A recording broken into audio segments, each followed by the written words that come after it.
Құрметтер ме балалар, ана тілі пәні 57-ші сабақ. Сабақтың тақырыбы сөз және оның мағынасы. Бірінші жаттығу. Өлеңді мәнерлеп оқы, жаттап ал. Ағайын біз бәріміз.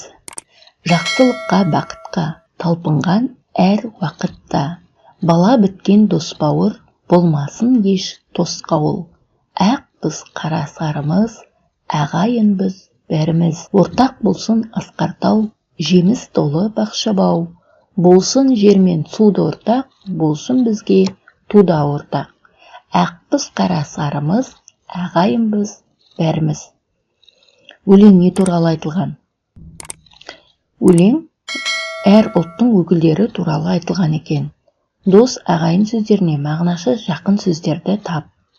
Дос, жолдас, серік, ағайын, туыс. Екінші жаттығу. Көп нүктенің орнына берілген сөзге мағынасы жақын сөз тауып жаз.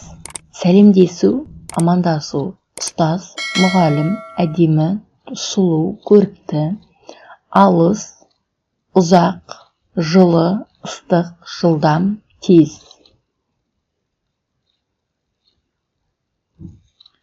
Үшінші жаттығу. Әр желкенді қайыққа жазылған сөзге мағынасы жақын сөздерді тап.